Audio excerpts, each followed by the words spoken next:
ఏర్పాటు చేసుకున్నాడు. అందుకే అభిషేకము ఎవరికి ఎప్పుడు ఎలాగా ఇవ్వాలో దేవునికి తెలుసు. దేవునికి మహిమ కలుగును గాక. మరి ఎవరు ఎప్పుడు ఎలాగా అభిషేకించబడాలో అనేక విషయాలు ఉన్నాయి, దాన్ని చెప్పడానికి వీలు లేదు. కానీ యెషయా గ్రంథము 61వ అధ్యాయము 1, 2, 3 వచనాలు సహకరించండి.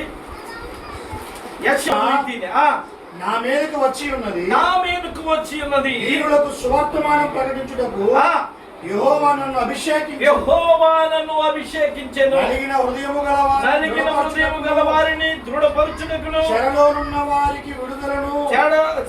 ఉన్న వారికి విడుదలను, బంధింపబడిన వారికి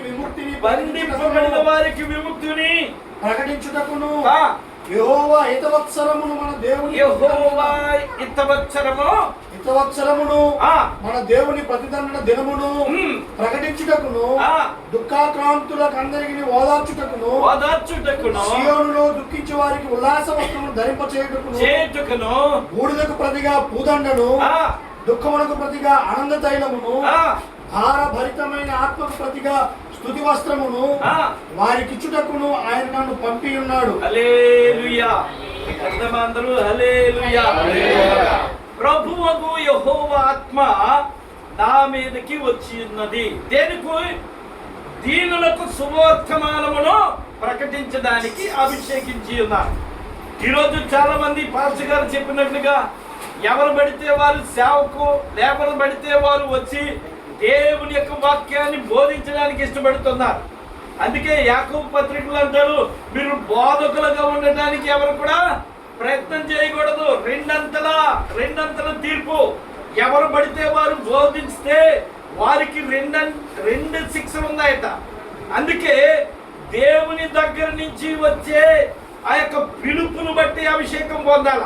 ఈరోజు తమ్ముడికి దేవుడిచ్చిన అభిషేకము 11 సంవత్సరాలు పూర్తయి 12వ సంవత్సరంలోనికి అడుగు పెడుచుండగా ఆ కుమారుని బహుగా దీవించాలని సంఘమంతా ప్రార్థన చేయాలా. దేవునికి స్తోత్రం కలిగిన గాక.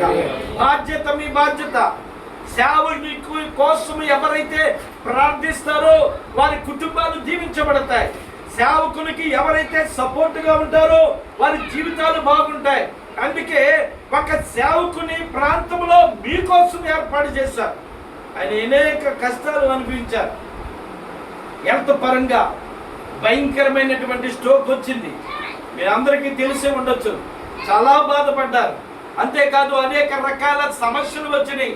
అనేక రకాల ఉద్యోగపరమైన సమస్యలు, అంతేకాదు ప్రజల నుండి సమస్యలు, ప్రాంతంలో నుండి సమస్యలు, రకరకాల సమస్యలు వచ్చినప్పుడు అన్నిటినీ తట్టుకుని ఈరోజు ఉన్నాడంటే అది కేవలం దేవుని కృప. దేవునికి స్తోత్రం కలుగును గాక. దేవుని కృప లేకపోతే ఏ సేవకుడు కూడా నిలబడలేడు. దేవుని యొక్క ఉద్దేశం లేకపోతే ఏ సేవకుడు కూడా తన పరిచర్యను ముగించలేడు. కాబట్టి అనేక శ్రమలు వస్తాయి, అనేక ఇబ్బందులు వస్తాయి. కానీ అభిషేకాన్ని ఏ మాత్రము కూడా దాన్ని పోగొట్టుకోకుండా చూసుకోవలసిన బాధ్యత సేవకునికి ఉంది. అదే మాట యెషయా గ్రంథము 61లో చెప్పబడిన మాట చూడండి. లూకా సువార్తలో కనబడుతుంది మనకి. లూకా సువార్త ఆయన చేతికి ఇవ్వబడెను. ఆయన గంధం ఇప్పగా